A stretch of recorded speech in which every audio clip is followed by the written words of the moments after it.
the general consciousness of people will just abandon them. One minute they say they'll just abandon because people don't have an affinity to ideology. You know, me, I do, right?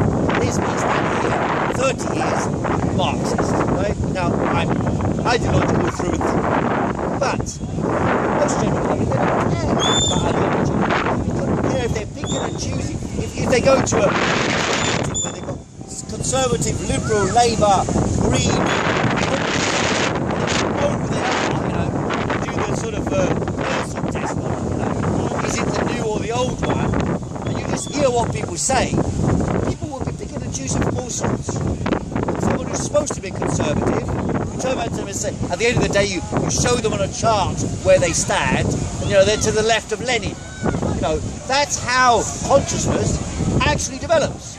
Because people don't have this ideological association. They have fundamental interest that they associate with their ideas. So when they think that sound rings a bell, one element of their consciousness rings a bell. It could be, let's say, they're thinking about their child. My child's paying too much for education. So on that side, they might turn around and say, okay, we should have free education or even grants like you had, 20 years ago. What's that? What is going to be done? Well, that's... Just another point. As a free citizen,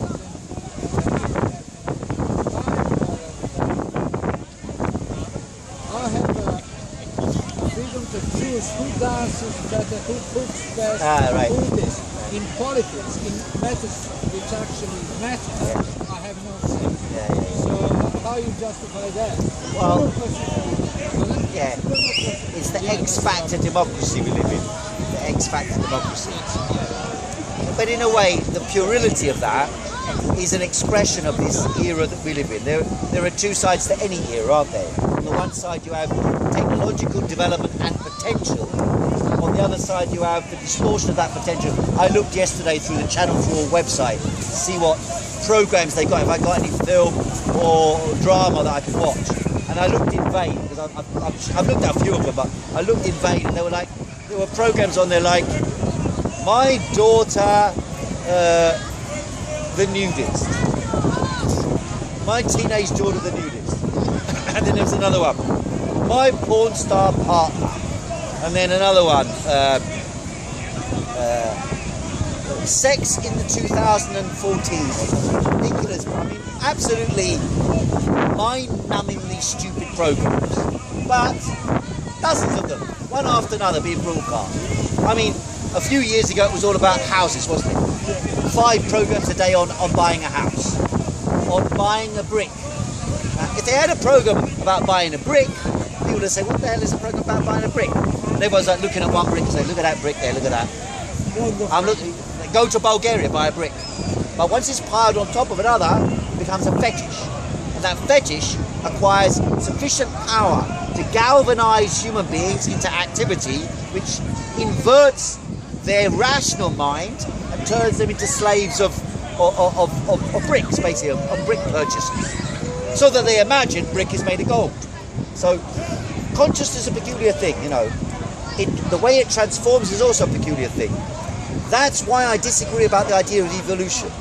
Evolution paves the way for revolutionary explosion. Because human consciousness is so conservative that it only gradually reforms its way of thinking until the circumstances that gave rise to that particular way of thinking lead to an explosion of discontent and a transformation in individual and generic consciousness. So, unfortunately for humanity, it tends to be the case that rather than a rational series of reforms to the existing system, which can be worked out, I mean, Robert Owen did so 150 years ago, worked out rational reforms that would make a new society. And some elements of those reforms became reality. The cooperative societies, the trade union movement, and so on. Infant schools, education for the general population, shorter working week, equality between men and women. But all those reforms were limited by the external environment that dominates. And that domination is so powerful that it's difficult to see how you can change that without shattering the existing structure, which means revolution. Sit and do nothing until it gets isn't what I'm that saying. bad, That really isn't what I'm then you have a saying. revolution. No, that isn't what I'm saying. That's how you describe it. Okay, let me modify that. I agree with advocating evolutionary advances and changes at every level, from shorter working week to a higher pay packet to more human rights to more democracy and so on. To democratise Parliament, to democratise the European Union and so on. But I start out with an ideological standpoint from a study of history that leads me to conclude that even when you win those reforms, even quite major reforms, that ultimately what is given with one hand, you'll be taken back with the other. The whole establishment is structured to maintain its power and authority and extend it. That's why there's been a debate the last few weeks about this guy Piketty's book about inequality. He basically argued inequality is rising and rising and rising and reaching an uncontrolled level, which he believes is a danger to society. Well, it's probably correct.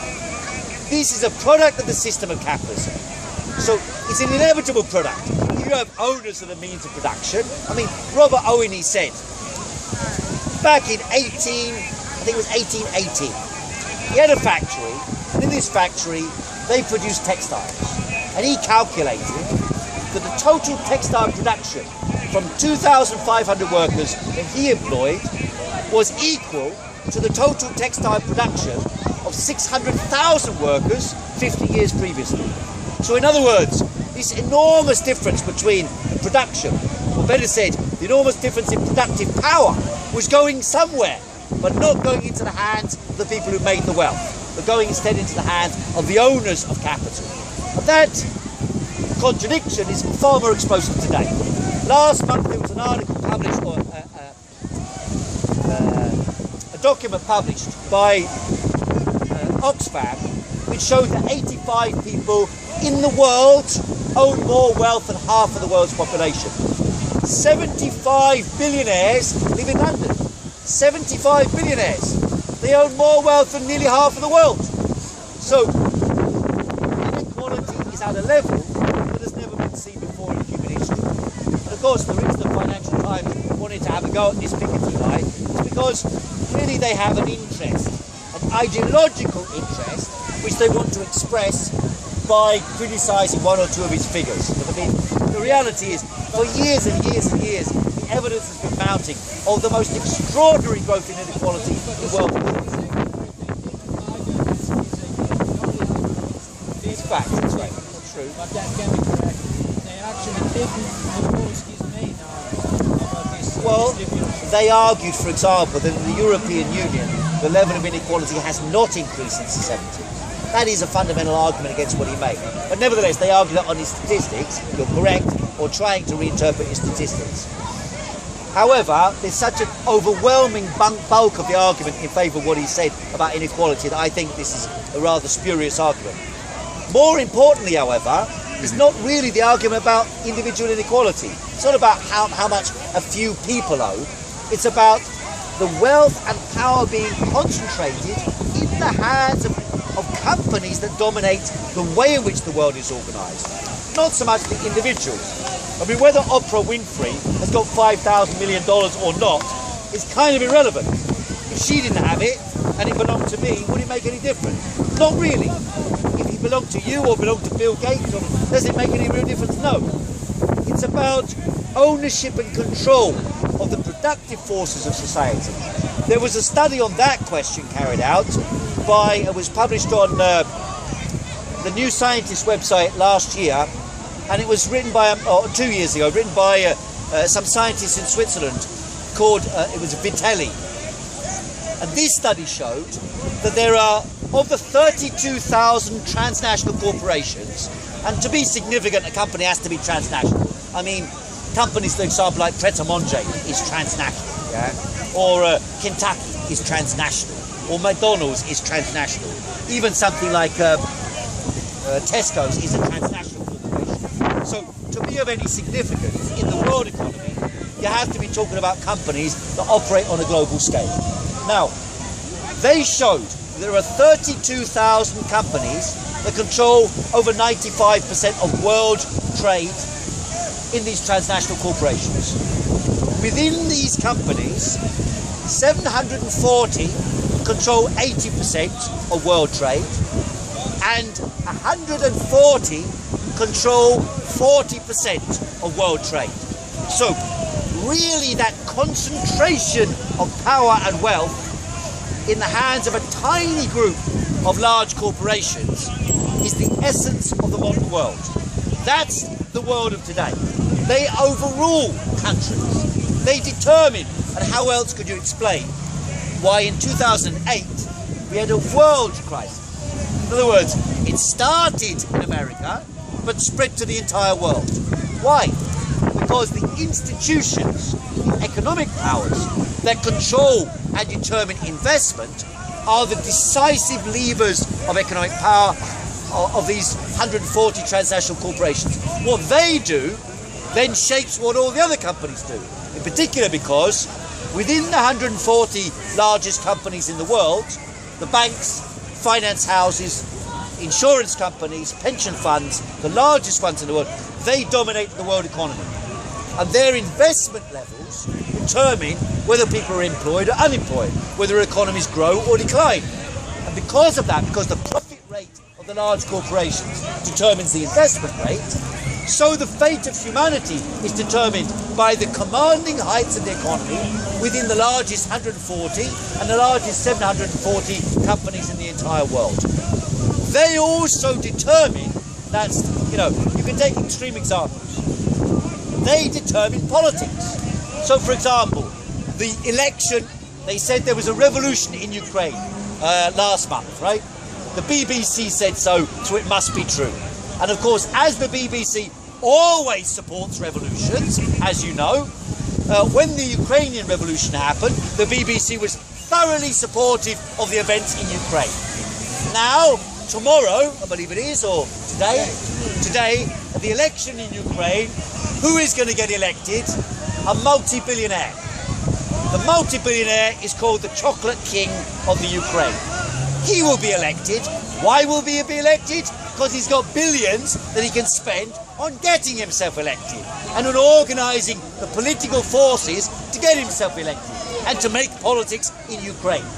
And therefore, what they talk about as revolution is actually an orchestrated campaign by a few, in fact in Ukraine, it's 5 billionaires control the country. They own the country, they control its politics, and they control the paramilitary forces involved in the country as well. And so when they talk about a revolution of the people in the Ukraine, they are talking absolute nonsense. There are interests involved, billionaires controlling the political agenda, some of whom are aligned to Russia, some of whom are aligned to the European Union and the United States of America. That's what the game is, that they're talking about civil war, the Russians destroying everything. It's bullshit. It's organised by billionaires from above. Now, don't forget, the Russians, in 1989, we were told they're our enemy. We were preparing to nuke them, and they're preparing to nuke us. But after 1991, when they collapsed, they were no longer preparing to nuke us, and we were moving our troops into their territory, into the former Soviet territory, Estonia, Latvia, Lithuania, and border states like Czechoslovakia, then Czech Republic, Slovakia, former Yugoslavia, we bombed them, Poland and so on. Now, the wealthiest people in Russia stole the money from the people of Russia and came to London. And they bought Chelsea Football Club, the Metro newspaper, the Evening Standard, is it the Independent as well? Yeah. The Independent, and so on. They became members of the British establishment. Okay, once in a while they kill each other with polonium or something like that in London. But I mean, the British do that abroad as well. You know. And so, in this way, the ruling elite of England aligned itself with this criminal elite from Russia. And their purpose, historically, because they don't distinguish, again, although the ruling class talk about ideology, actually the thing they hated about the Russians ultimately becomes a nationalistic question, even though originally it was rooted in the question about the productive forces. So now they're against the Russians, just as a continuation of this historical psychology about the Cold War. They talk about Russia returning to the Soviet Union. It's nothing like the Soviet Union. Oligarchs in Russia own the economy. It's not the Soviet Union. But we are being presented that we're fighting against the Russians as if the Russians are trying to re-establish the Soviet Union in Ukraine. It's absolute nonsense. Actually, the Americans are stepping their foot into Ukraine, backed by, in fact, many neo-Nazi forces.